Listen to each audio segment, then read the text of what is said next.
Hey guys and gals, welcome back to another episode of the North Alabama Outdoor Sportsmen. We're continuing tonight with another episode in the Hunter's Lounge series. Our special guest tonight is Mr. Matt Lawler. Outdoorsman, that's all you can say. Yeah. Buck killer, fisherman. Turkey. I mean, he's out there after it. We hope you enjoyed tonight's podcast and stick around. He's an Alabama fan. Oh, Jesus. No podcast. No, I'm just kidding. Y'all sit back and enjoy this one, and we'll follow up at the end with a final message. Thanks a lot. All right, guys, we got on the phone with us Mr. Matt Lawler. Matt, how you doing, sir? I'm doing all right. How about y'all? Glad the week's over. Looking forward to the Labor Day weekend, a little extended vacation, a little bit more time to do some cameras and some more scouting. Yeah, well, I got honey days today this weekend.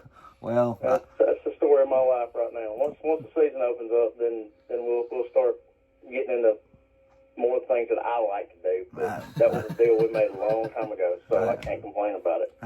You got to take care of the two-legged deer before you have to worry about the four-legged deer. That's the way I have to put it in my house. That is very true. Very, very, very true. All right. For our listeners, Matt, would you just kind of give us a little bit, tell us about yourself and so forth, and then we'll get into some little Q&A and so forth.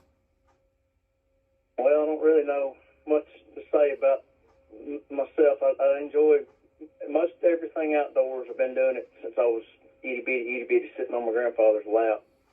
And the only thing I've ever really felt good at, to be honest with you. But like I said, I made a deal with my wife when we got married, before we got married, I'm sorry, if she was able to put up with me throughout hunting season, then we would move forward with that. So almost 25 years later, she's still putting up with me. So. Hey, well, that's a blessing right there. So I take it your granddad is what got you in the outdoors and the hunting and the fishing and so forth? My grandfather started me squirrel hunting behind the barn of his little farm. But he used to raise turkey minnows, and he had wasn't much property. I mean, it was just one little holler that run down behind his barn, and he loved squirrels. So I can remember the very first squirrel that I shot sitting in his lap, and that was probably 6 years, I guess, before I killed my first deer. Mm-hmm. And it wasn't long after that which he passed away. So I have very few memories of him total, but I do remember sitting in his lap shooting that first squirrel. And that was just something that, being that little, I spent a lot of time with him, and most of it I don't remember because I wasn't 4 or 5 years old. So he's the one that got me started, and my dad kind of took off with it, and over the years it was just something that I did with him because I didn't see him that much. So that was our thing. We liked to go camping, fishing, hunting, spend a weekend in the woods and stuff like that, and that was what we did. Well, I mean, you did get to enjoy some of them squirrel dumplings with that squirrel. Oh, yeah, I enjoyed them all the way up through high school, and I remember the last one I ate. It made me sick as a dog after a football game, and I haven't touched one since. Oh, Lord, there ain't nothing wrong, especially if it's cool weather outside with some squirrel dumplings. I'm all about it. No, I used to love them. My wife wouldn't touch them, but I used to love them, and my dad brought me some after it was a Bradshaw and Russellville football game. Oh, Lord. And we were headed home, and he handed it to me in a plate, like a to-go plate at the bus, and I was sick the whole way home, and I stayed in that bathroom on the back of that old Joiner bus. I was miserable. But I ate it after a football game, so that makes sense, but I haven't touched one since. Yeah. Well, do you, question number one, do you prefer private land hunting or public land? I mean, or both? I mean, do you have a preference? I've had the same piece of property in southern Tennessee for nearly 25 years. It kind of, it's a whole little Jerry Springer type deal with what used to be family, and then it wasn't family, and now it's back family again. That I ended up with that property, and I do prefer the public land hunting. I miss being able to do a lot of it because of the access in places that I used to go with my dad that I can't Right. And I still hunt Freedom Hills a lot, and I usually take 1 or 2 trips to Black Warrior, but that's about all the public land hunting that I do anymore. Oh. And we used to travel all over the state back in the late 80s and early 90s and camp. We'd camp for 3 or 4 days. If you remember them old hunts around Christmas, Oh, yeah. they'd have a 4 or 5 day either sex hunt when that first started taking off, and we'd stay there in a pup tent if we had to. Right. And we did it during turkey season as well. I can remember places up in Black Warrior where we camped out during tornadoes and had to sleep in the car during turkey season. It was me scared to death as a 8 or 9 year old kid, and my dad wasn't phased a bit because he had some courage going on. But we did a lot of stupid stuff back then, and he drugged me around for every bit of it. Now, have you ever posted a picture of a turkey with a sign in the background and got a little bit of ridicule? No, not me. Not me. I get ridiculed for stuff like that. Which most of these people that know me know that I do that just to get responses out of it. Yeah. And it's real easy to do, especially with turkey hunters, bass fishermen, and deer hunters. Yeah. Those are the bow hunters are the worst. But I don't mess with duck hunters very much because that's just something that I don't do. But I will if people will tag me into things sometimes just because they know I'll take it from here and send it all the way to Birmingham and just keep yakking the whole way. I'm not gonna let it go because that's how I get my entertainment. So I watch your posts; they're hilarious. I love it. I was angry about the turkey this past spring. I did let that one get to me a little bit because some of the people that were fussing at me were people that I know personally, and they were irritated out of it. And I asked a couple of guys who sent me private messages wanting to know how things were going, but they were fussing about it on the public page. And I gave them a couple of them locations where that was at. But I told a couple of guys, I said, look, if you can take a picture of this, or take this picture of this bird hanging on this sign at headquarters and figure out where in nearly 40,000 acres of property I shot it. Exactly. You're good. You're a lot better at that than I am. Well,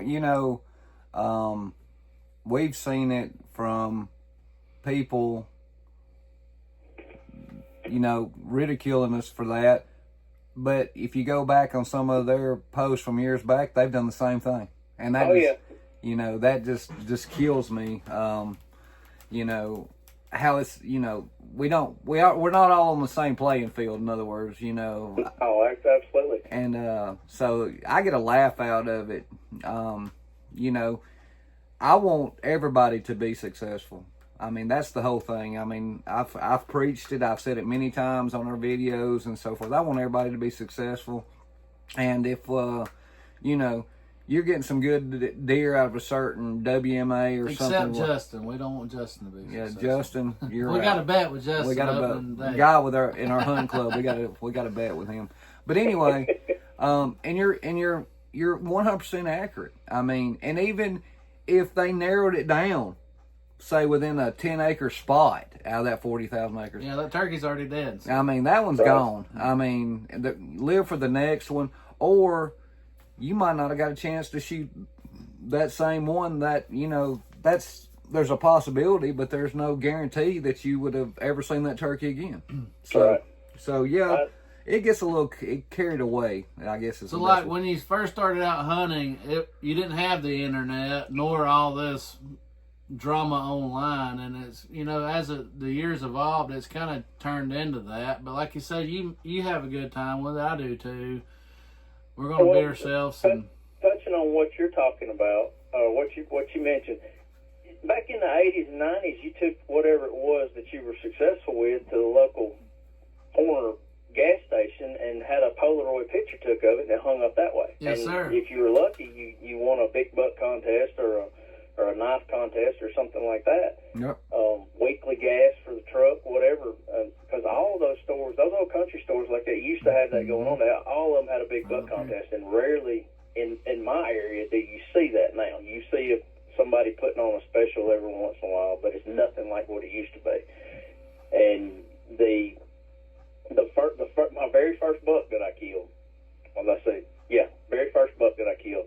I took it to Highway 247 Raceway in Barton, Alabama, and hung it up because I was so happy to finally get my name on that board. This was in 1990, I think, 89-90 season, in January of 90. And no sooner than we went in to put my name and stuff on the picture, this was a 3-point buck that was 77 pounds dress weight, killed in Cherokee, Alabama. And there was a guy that come off of the river that day with an 87-pound catfish that weighed on the exact same scale. So I had that to look forward to forever. And everybody that's fussed at me about the antler pictures out there in my garage, I wish I had that picture of me standing next to that fish with my deer in the back of my dad's truck, because that deer or that fish outweighed that deer by 10 pounds. Yeah, they used to have the deer and the fish pictures. And you'd ask the store owner, who's that guy? You know, you try to get to learn a little bit more about it. Hey, let me tell you a quick one. Growing up, my dad owned a little mom and pop convenience store in Pinson, Alabama, where I grew up. And, you know, the most fun was them fall weekends at his store, because if it wasn't someone showing a picture or bringing their deer in there or something, it was arguments over college football. So, I mean, it was just, that was, you know, a typical Saturday at his place was coffee drinkers, deer hunters, and people arguing and betting on football. I mean, it was just, you know, so great times. There a lot of memories I have with my dad there, just going through all that and everything. But, you know, when I was growing up, like I said, someone killed, it wasn't so much about the size. It was everybody with friends or whatever celebrated with them. You know, it was a good thing. It wasn't a competition. And that's where social media has kind of, social media and a lot of the hunting shows in the last probably, I don't want to even say 10 years, probably 7 to 8 years, has just blasted everything that we learned 30 years ago. Right. And it's you can't find that there are still some hunting clubs, and I've heard y'all talk about y'all's.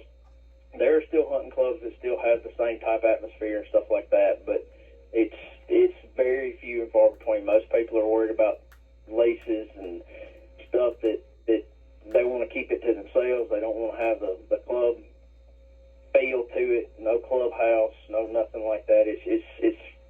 It's going away, and it's going away a lot quicker than I think a lot of people wish it was. Right. Well, you know, there's a lot of, in the hunting industry especially, there's just so much out there that we agree with, but there's a lot that we disagree with. You know, I'm sure you've heard me make the comment of, I get tired of, I understand companies wanting to do promotions to sell their products. I got it. But then I don't want like a youth or something who may, you know, whose family may be tight on their financial situation, and you've got these people who are a lot more popular than we are touting, you know, about this high dollar gear they're buying, and you need to have this and you need to have that. And, you know, this young person may very well know, hey, my mom and dad can't afford that, and they just feel like they don't even get involved with hunting, you know. So we really preach it that, you know, you can go out there and be successful with the bare minimums. I mean, if you can afford the nicer stuff, that's great. I mean, nothing wrong. We got some nicer stuff, but let me just tell you, we also got some cheap stuff. I hunt out of camo that comes from Academy Sport, and, you know, I don't have a bunch of high-end stuff. I do have some nicer stuff, and some of it I'm just not going to spend the money on it. I mean, it's just, you know, but I just don't want a kid or something that, you know, well, hey, I'd like to go hunting, but it's my understanding if I don't have, you know, to be successful, I've got to have this brand of camo, and I've got to have this, and I got to have that, and my parents can't afford that, so they just don't get interested in it. Right. A lot of that for myself came with age. Right. Like years ago, I was one of these uptight deer hunters, especially after I quit hunting with my dad. When he started going down and wasn't able to go the way we used to, I got really stingy with the places that I hunted and the deer, and I was these people that we talk about now. Yeah. That was me, Right. and I'll admit that 100%. Now I killed a lot of deer doing it, but and I had a lot of fun. But most of the time, all that fun was done by myself on smaller pieces of property. I took advantage of properties. I did a lot of things that I don't do now, and I only wore certain mossy oak stuff. I didn't like all this other stuff, and the older you get, the comfort comes into play. Price comes into play. Simplicity comes into play, and you just get to where, you're still serious about it, but you're a whole lot smarter than what you used to be. Oh yeah. And either from what you're paying or understanding, realizing that this camouflage that costs $150 a pop for a pair of pants doesn't work any better than something that you would pick off the value rack at Walmart. Right. It doesn't matter. Yeah. For $30. I seen a post on an article on Facebook. I think it was Facebook. And anyway, it was something around 2008, I guess 2009. I don't know if it was Facebook or not, but the Predator camouflage that looks like somebody just took a marker and just drew on a piece of paper.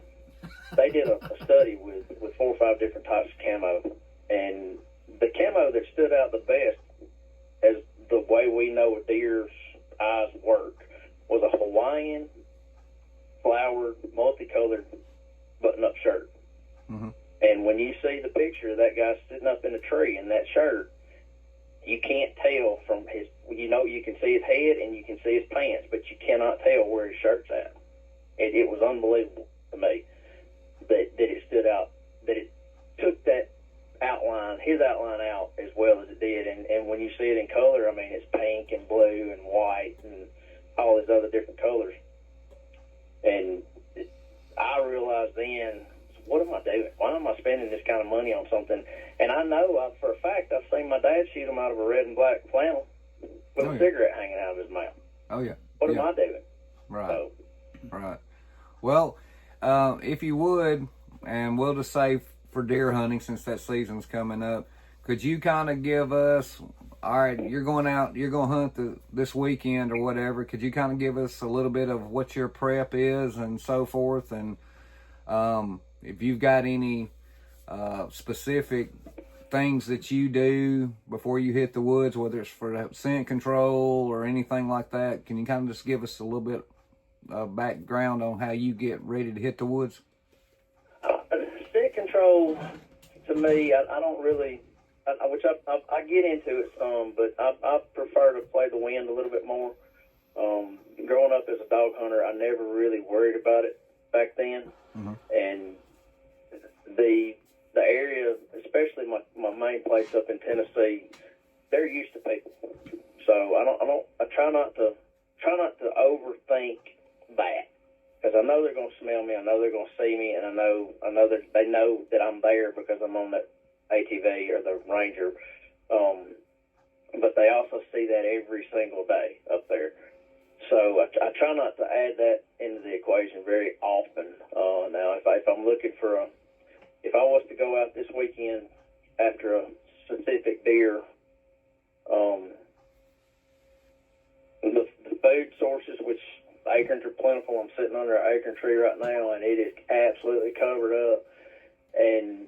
But the persimmons, the things that are sweet, that are fixing to start falling and fixing to get ready, I got a couple of apple trees up there that I've bow hunted early season over for years, and those pay off before the acorns start dropping. Once the acorns start dropping, it's hard to pinpoint them, even on a place that I've known as long as I have like that. Just simply because there's 15 places up there that are just alike. Right. Where the travel corridors to and from, and going back and forth to Beans right now, it's difficult. But those main trails that every single deer likes to use coming to and from are the places that I specifically target specifically right now. Mm-hmm. I don't try to go over a food source or a mineral site or something like that, because that's going to bring my does more than it is the bucks that I'm looking for. So, all right. Well, let me ask you this: when you're out doing pre-season scouting or after season, what are you looking for? Are you looking more for scrapes and rubs? Are you looking for bedding areas? Are you trying to map out, like we just talked about, some food sources? I mean, different hunters look for different things. While they may take everything in as the total consideration, certain ones kind of key in on certain things. Do you have anything that you just really key on when you're out scouting? I look for heavy used trails more than I do anything else. And once I start finding big rubs and scrapes, not really big rubs and scrapes, but a bunch of rubs and scrapes along those travel corridors, then that's where I kind of want to look at. If I went to Black Warrior right now, I would look for things like that in the past, or that happened over the last couple of years, old stuff. And just because I don't go up there very often anymore, things change from what I remember it being in the 80s and 90s. But those same cuts and draws and the things that people look at now for the ease of travel, bluff routes and things like that funnel deer into certain areas, those are the things that I like to hunt. I usually like to be above them, but every once in a while I get down in it, down in the hollers and stuff like that. But go down in there and you got to bring it back out somehow or another, and that's at my age and my shape now. That's where I struggle at when I shoot something like that. So, do you run trail cameras? I do up in Tennessee. I don't on public property. I've had too much stuff stolen off public lands. If I spend $250 on a tree stand, or whatever they go nowadays, $150 on camera, I don't want to take a chance on somebody picking it up. And while there's a lot of people that will leave stuff alone, there's also a lot of folks out there that won't. Yeah, trust me, we agree. Or and the thing is, they might not necessarily steal them, but they pull your cards or whatever just to be steal your SD card. Just be aggravating. So they want to know what you know, so they pull your card out and delete it and put it right back in. And then when you get back up there, if it's not one of those cell cameras that I don't have any of, if it's not something like that where you can monitor at any time, then you don't know. You just think it was a malfunction with a camera. Yeah. Well, I've literally had them come up behind them and just steal the batteries. They'll leave the SD card and just steal the batteries out of them. I've had that done, and so that makes you aggravating as well. Do you rely any on annual patterns, historical data, or anything like that? I mean, with the cameras you do have, do you mark down dates and times when you may have a nice buck pop up and then go off patterns like that? I used to break it down a lot more. I can probably go back on the old computer back there and find individual bucks for 3 or 4 years where I had put them in those photos together. And there a couple of years ago, I think maybe 17 or 18, we had a bad drought back in 2007, 2012, where a lot of deer had died off up there, and it was getting hard to hunt because of just the way the property was set up, and not seeing the bucks that we'd see this year, we wouldn't see them next year, and it was very frustrating. And then for whatever reason, I guess what I was doing started working, because the deer were all over the place, and they have been ever since. And it's when you're getting 25 or 30 bucks off of 4 or 5 different cameras, it's hard to, unless they're distinct, it's hard to tell who's who. from year to year, unless there's some kind of identifying mark or just a specific trait on their antlers or something. When you're seeing that many of them, it's hard to make them out from year to year. So I quit doing that. I quit trying to hunt. I quit trying to target specific deer. When I had one deer up there he was just a massive animal, and I hunted him for 4 years, and I seen him once early season with a bow out in the beans, and I got him on camera opening day the year that he was killed off the property in a stand that I had hunted that morning. I got him on opening day at 5:30 that afternoon, so I was sick that day. But this deer, I was so obsessed with him that every trip I was trying to pinpoint where along that travel corridor he was going, from my beans in my field to beans that were about 3 miles away from me, or corn. I think it was corn the year that he was killed.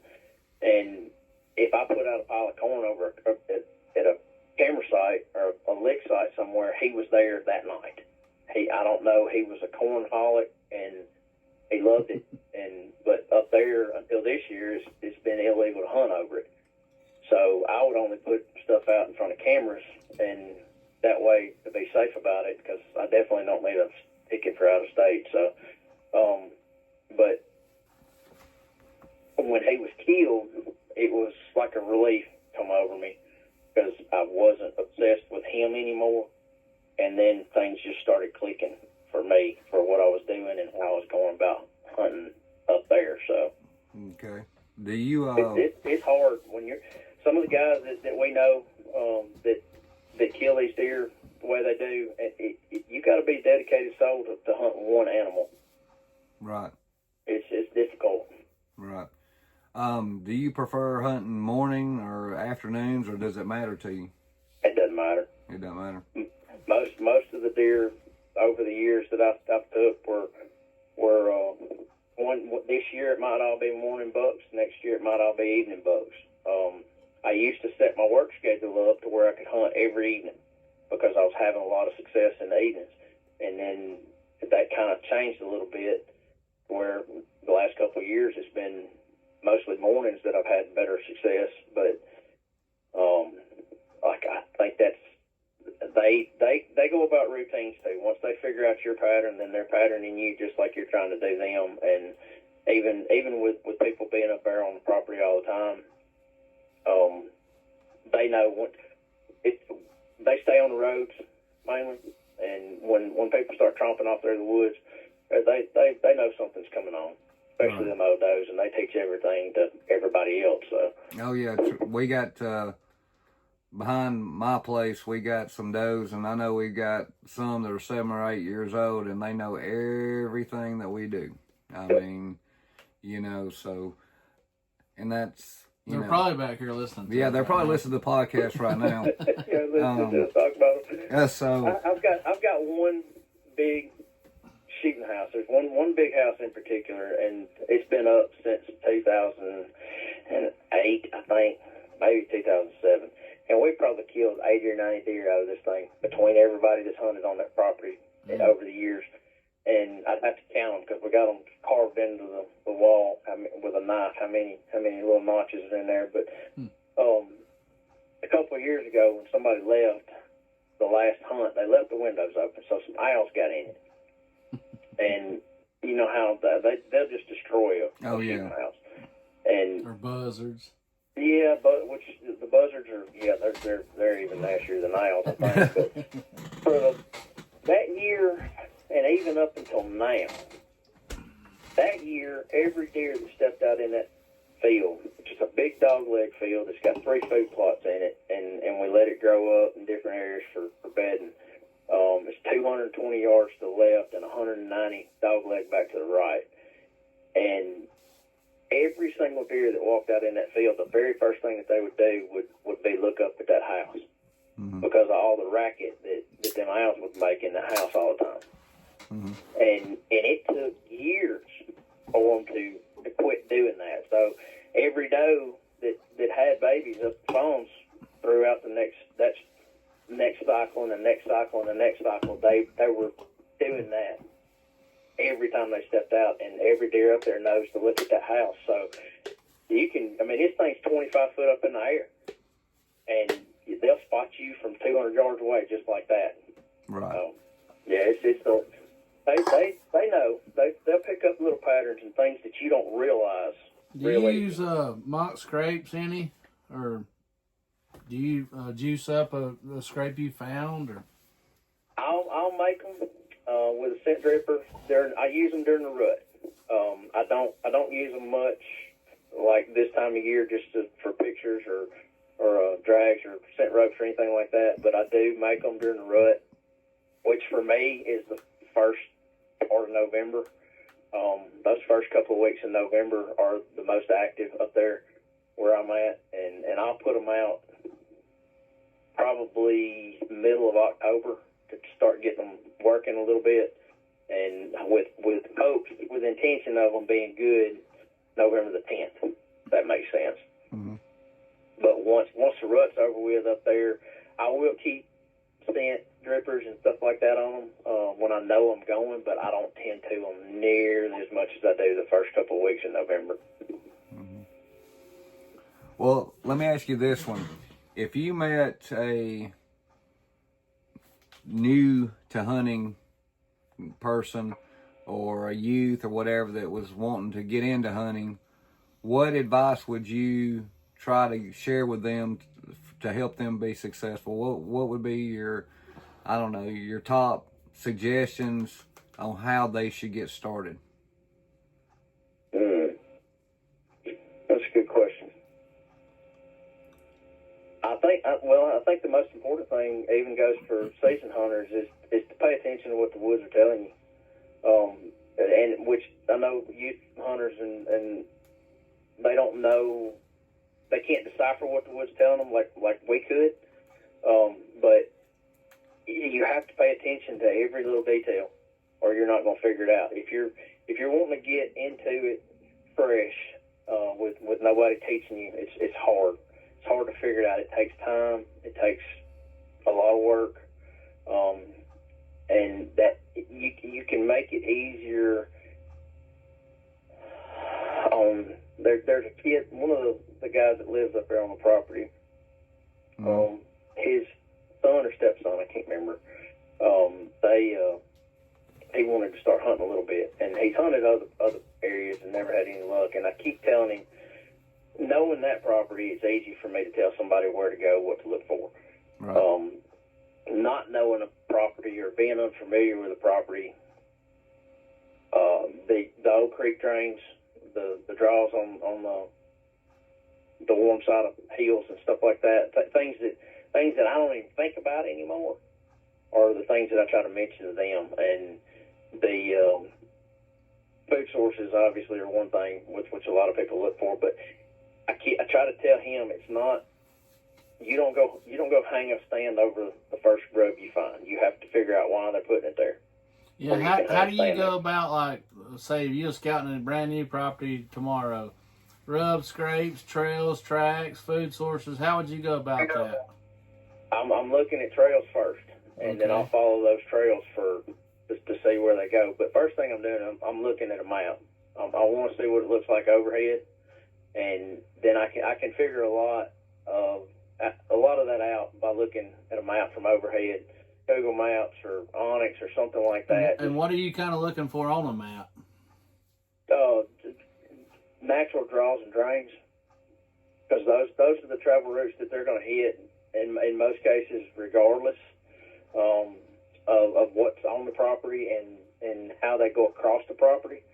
It doesn't have to be a creek drain or anything like that. It can just be a natural drain coming off of a steep hill. And they're going to use the easiest way, just like we would. They're going through, if they're not spooked, they're going to use the easiest way that they can get from point A to point B. If once they're spooked, then they're going to start going in a different direction. But if you follow all those trails, I mean, there's a reason why they like old logging roads. Even when they're grown up, they're still those are simple paths going through the woods that they've been using forever. And the draws and the drains coming off the hillsides, most of the time it's not going to be as steep, which I know they climb up the bluff, but kind of the least path of resistance. I always look for doe activity because I know that eventually that doe is going to bring what I'm looking for to me. Mm-hmm. And I hunt does more than I do bucks anymore.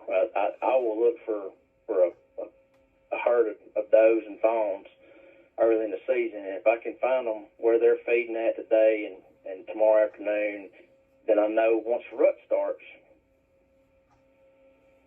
the 10th doe that I usually been seeing, if she's not with them today, then something's probably after her. Right. And I've done that up there for years, but my situation up there is not like somebody hunting on a WMA or another public piece of property. We have the luxury to sit and watch these animals every day, mm-hmm. where somebody on management area may not be able to. Even if they're bow hunting, they still have to fight with everybody that they don't know. Yeah. So right. it makes it a whole lot easier when you're on public property doing that, and you can follow the same group of deer every day and pick up a lot about how they react to things versus another group that may be hanging around on the northwest corner. They might react to something a little different because they're not coming out in the food plots at 4 o'clock.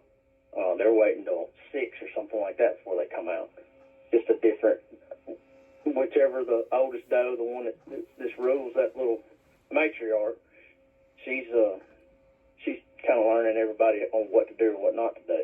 You have to figure out each individual herd of them. Mm-hmm. Now, how do you go about like the rubs and scrapes and maybe hunting in between the dominant doe group and the subordinate?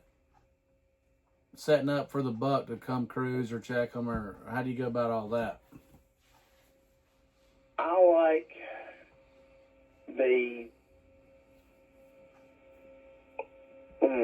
that's a hard question for me to answer. The way some of those stand locations I have up there set up are those travel paths that I've talked about, the corridors. Yeah. If that's a good question, Chris. Hey, we told you we was gonna get you on one of them. No. Well, He's I got the don't answers. think about this stuff all the time because I've been doing it for so long. I'm trying to figure out the best way to explain it.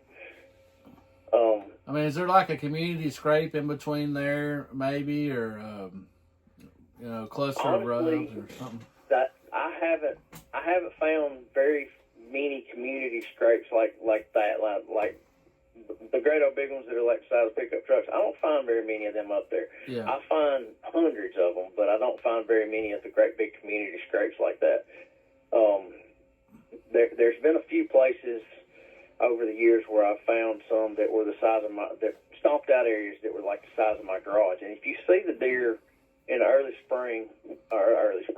season, it'll just be bachelor groups of bucks. It's like almost like they're using it as a boxing ring or something. And it's kind of like 2 or 3 limbs up ahead, or maybe 4 around the tree, and just a Now there's that or a couple in the same area. The old logging roads, like I said, that place was cut years ago, select cut, so there's logging roads all over it. And I will find the oak flats and the areas that these deer are going to stop at on those trails. Yeah. And that's where we tried to set up stand locations, and that would make it a little bit easier for us, but that's not always the right thing to do. I will take a bad location at the right time over a good location at the wrong time most every time. I'm backwards. I don't do stuff the way most people do, because I know if I've got to stand here in a successful spot, I could probably move it, maneuver it to where it would be a little bit better for certain deer, but the majority of the deer are going to come through here. And eventually he's going to come through here. I just have to have my butt in that seat at the right time. Right. And that's what I was saying. I set my work schedule up to where I can be in the woods just about every day. I don't work for myself. I wish I did. That would make it a lot easier. But I've changed jobs before, just so I could go to the woods, and that's part of having a good woman. She lets me do stupid stuff like that. Do you ever take into account the moon phase or anything like that when you're planning hunts? I do pay attention to it. I don't think it has a huge effect on them.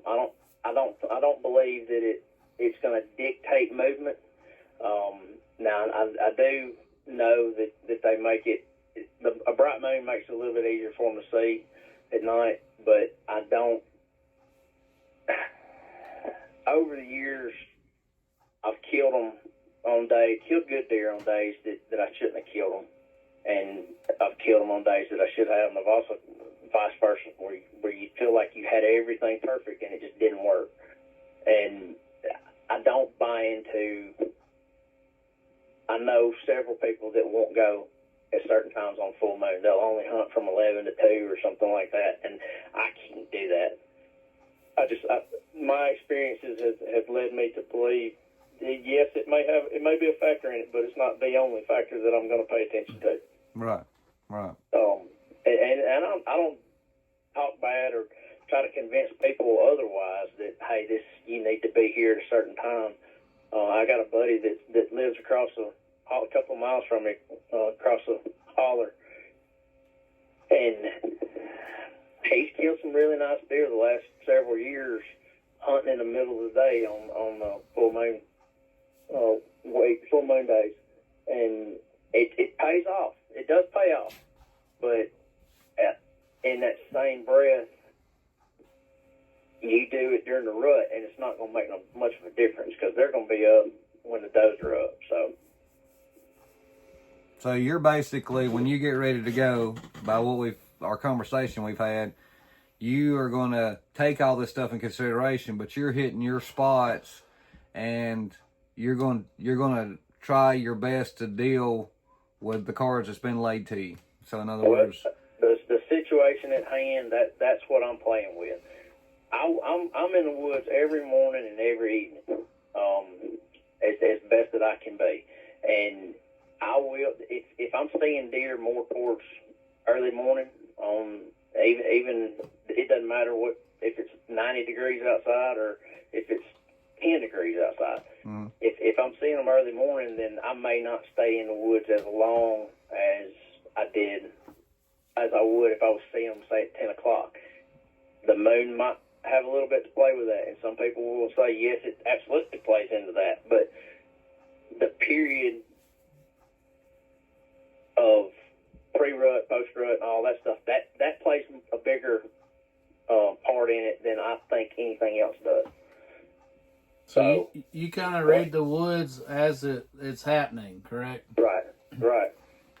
I will pay attention to what I'm seeing today, and I will base what I plan to do tomorrow on that. Yeah, I agree with that. When you see it every day, it's easy to do. It's hard to do when you're going once a week or once every 2 weeks or something like that. You just have to go when you're available to go. It's difficult. Yeah, speaking on that, if there was a weekend warrior out here listening, how would you tell them to go about on limited time to hunt, to tackle, say, public land? If they just have a couple of days, what would be your strategy on that? Well, the first thing you'd have to find out is when were those couple of days. If it was early bow season, then I would suggest to them to find either a good food plot that's already established and up and grown and hunt in the evenings, or try to find a different food source that they can know that the deer are eating on. If it's during November, like up there, or for me, then I'm going to want to go around the 10th of November. I'll base 4 days off of the 10th of November, regardless of weather. Why is that? Regardless of weather? No, the 10th of November. That's when the most action that I've seen for the rut, chasing and fighting and carrying on and stuff up there, is that those first 2 weeks of November are hot up there, and my Okay. area of Wayne and Lawrence County, Tennessee. Okay, well, you said around the food. Would you be hunting around the browse, the thickets, or maybe a certain oak tree or acres? You know. A certain oak tree, the little pin oaks and the sawtooth oaks are ones that drop first. Which the great old big ones, they don't typically. They prefer most everything else over the great big white oak acorns. But like this one that I've got in my backyard, it puts out. It's a little scarlet oak, and it puts out acorns that are about the size of your thumbnail, and kind of like a pin oak does. And if you can find those, they're like gold at times. But I mean, I don't know what would make this one tree on this ridge more important than the tree on the next ridge if they're the same type oak tree. But that's where the travel route and what you're seeing in the woods would help you decide, hey, I need to set up here versus over there, because just because you see a lot of crunched up acorns on the ground, acorn holes here, doesn't mean that they're choosing this one more, because those things are going to be there all season. So Now, does its leaves turn red before they fall off, or am I wrong about that? the scarlet oak, when this one during the spring, as they start to grow, they're kind of got a red tint to them, and they do turn red before they come off the tree. Okay. All right, well, I got to ask you, Matt, just like I ask all my other ones, if you're a Little Debbie guy, do you prefer the oatmeal cream pie or the Christmas tree cake? Oh, me. I like the Christmas trees when they're fresh, but if they're starting to get towards their end date, then I'm feeding them to the dogs for trees. Yeah. Well, you know, that's me. That's been the overwhelming pick between the two. And they always say fresh, like we're talking about when we was in college or something. Yeah. Okay. Well, if that's the case, then I'm going with Krispy Kreme donuts from the 7-Eleven. Yeah, I got you. Okay, Alabama or Auburn? Oh, Alabama. Look, I married my wife. Amber was an Auburn fan when I married her, and Bless her heart. Let me tell you something. It takes a lot of love and patience to beat the Auburn out of somebody. It takes a lot of love. I've been working on mine, you know. Somebody. So I've been working on it for 25 years. She still watches them, but Bama fans have been blessed. They've been spoiled, and I'm one of them. But I tried to be that person that would. I've never wanted to force Alabama on anybody, because I hate talking about it, because they've been so good for so long. Yeah. Everybody hates them. And I've always been the one that, if you want to talk about it, we'll talk about it. But I'm not going to come. I wear an Alabama hat. I don't wear a whole bunch of Alabama garb. And my wife is a bigger football watcher than I am nowadays. We've got 3 TVs in the living room and 1 in the kitchen that she can see from her spot on the couch, just for her to watch football. Well, now you got Auburn claiming about 10 more titles or something. Yeah, but look, if Alabama claims some, but there's a lot that Alabama could claim that they don't too. So everybody always fusses about Alabama being the one that does that. But if you were awarded a championship and you have a legit claim to it, and I'm not talking about no participation magazine or something like that championship, but the 04 Auburn team got robbed. They absolutely got robbed. And I don't know, the 93 team was good, but I mean, they were on probation. They had no chance at winning anything that year, and for them to have claimed on that year, that one kind of bothers me a little bit. Now, the other two, I don't care nothing about the other ones that they claim, but that 04 team has a rightful claim to it, just because of the way the season played out, and they got shafted. I mean, they absolutely got shafted. Who do you think is going to win, Texas or Ohio State? Probably Ohio State.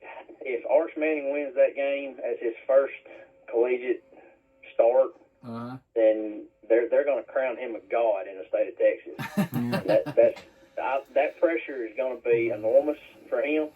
Which, I mean, he's got the name for it, and he's waited his time out there. He's a junior. It's going to Columbus.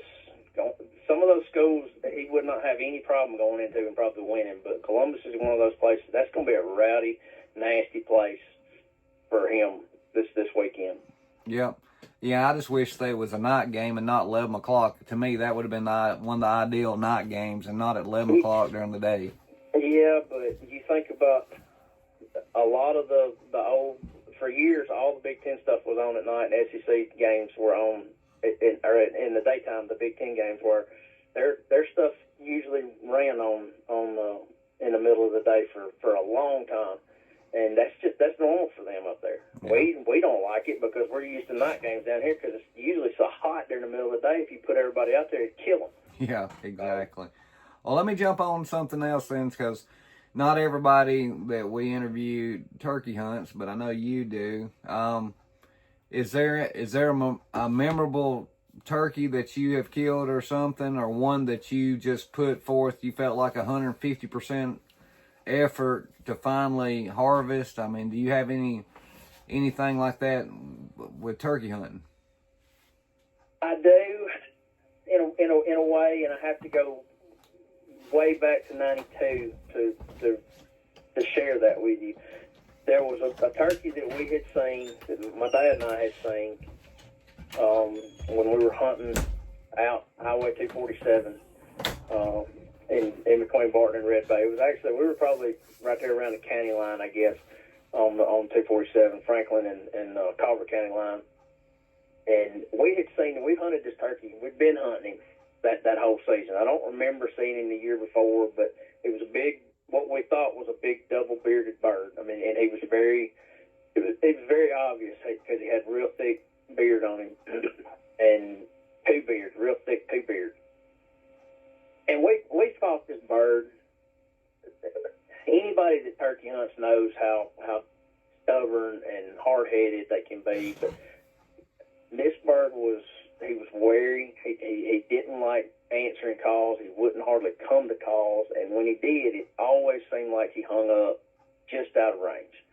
Now, this is years before TSS and all that stuff, which I haven't even really played around much with it until the last couple of years. But 50 yards back then was a long shot, right. A long shot. And there was a time or two where we slung some lead at him out past that distance. Cause I still got the shotgun, the old Winchester 1300, and the furthest that I remember seeing my dad take one with it was almost 80 yards. Right. But that whole courage thing that I was talking about, he had some of that day, so I think that played a factor in him shooting that bird. Right. But it was 2 times that I pulled the trigger at him, and I know I knocked feathers off of him. And then one day, towards the end of the season, we talked about it before we left the house. We're just going to go sit, and about halfway up the hillside, let him come to us. Never made a sound, never made a call, nothing.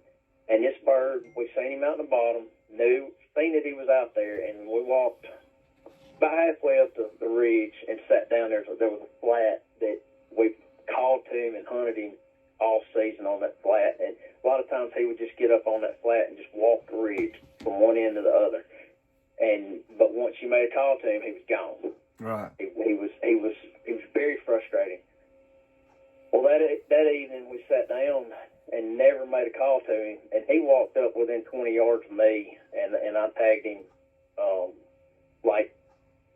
just like that. It was perfect.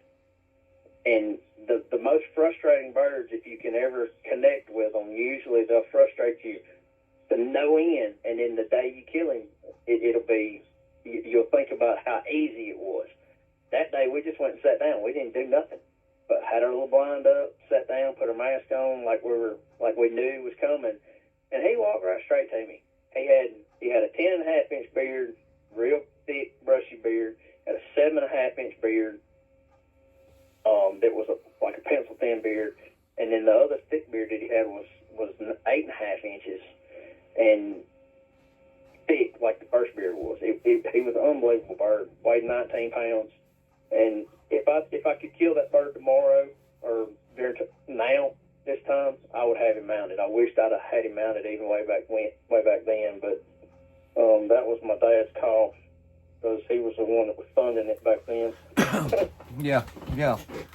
Well, I'll tell you that, like I said, but the memories. I mean, whether it was the harvest you took or spending time with friends and family, the memories is a big positive of the hunting experience or anything really outdoors, and that's why we really push people to try to get the youth out and doing things, get them off the video games and the cell phones and stuff, and especially underprivileged youth who may not have the opportunity and all, and that's real dear to us and everything, but also getting the information out there, hearing from different people, hearing from what we call ordinary people. You know, you've got people that's a little famous or got a little flash, and that's great, but we want to interview and talk to the average Joe or the average Jane. You know, got to be correct on all that, and we have some of them coming up. You know, let people, you know, talk, because I think when you get a little bit on the more famous side, as I guess you can put it, you know, sometimes the stories really get bigger than they are, you know, and stuff. But generally speaking, in my opinion, the average person, they're gonna tell you what they went through, the goods, the bads, the uglies. Because in our interviews we've done, how many times we've heard, I messed up, and these are some great hunters. I mean, they're very successful, just like yourself. Everyone has a story, and we want to get that out to the people. You know, and so we really appreciate you coming on and doing this little podcast with us. We hope you have tremendous success this hunting season, and we hope to get you on probably after turkey season for you, because you'll probably be just like hammered. But we might, and maybe we can all share some success stories about this year and so forth. Well, if for those of you that do follow, you know, I'll put it out as we're going, and everybody knows that about me. I don't care who's fussing at me about what I post on social media or any of that. But y'all call me anytime y'all want. Send me a message. You got my number. Reach out to me however you want to. I don't mind talking, and I definitely don't mind sharing information. Well, 20 years ago, I was a different person, and I did mind sharing information. I didn't want to keep all that stuff to myself, but I'm almost 50 years old, and that I grew out of that a long time ago. So I don't want to be that type. I don't like being labeled that type, and it's if I can help my neighbor's kid or somebody that I've seen at the checking station or anything like that, then it makes it a little easier for me to get up and go the next day, because I know I'm trying to do my part. But it's fun. It's supposed to be fun. If it wasn't, then none of us would be doing it. Yeah, exactly. And if you can't have fun doing it, then you take if you make it a chore or you make it hard, then you're taking the fun out of it. And the kids need to be successful in doing it, or they're going to lose interest. And going back to what we did talk about a little earlier, if they see you fussing at me for putting a 6-point on here, or something that you don't think's a mature 8-point, then that's going to stick out with them. Yep. A lot of them. Right. Not all of them, but a lot of them. Yeah. And they're not going to want to have that, like me hanging that 3-point up and then having that catfish come in. A lot of kids ain't going to want to do that. But it's fun because we, as adults, we make it fun for them. Yeah. We have to. Yeah. Because they don't know any better. I mean, a lot of them, it's just getting out and spending time with their dad or their grandpa, like I was talking about years ago. You might have friends at camp or something like that, but if the more fun you can make it for those that didn't grow up into it, then the better off they're going to be. Oh, absolutely. Bird hunting, squirrel hunting, deer hunting, any of it. It's just that's how it's supposed to be. So right. You're supposed to pass it along. You're supposed to, send it to the next generation. And yeah, we've got your number, and hey, we'll try hitting you up soon. Maybe we can plan putting something together and hunting a WMA or something if you're not in Tennessee or something like that. Well, I think I had mentioned with Chris that I've got to get up with them, with y'all at one of these WMA hunts at least sometime or another, and because that's the things that I like. I mean, that I remember. I've got like 3 people that hunt with me, and we have a good time, but we don't have a campfire or a clubhouse or nothing like that, and we stand around at the truck for an hour before we come home, but that's about it.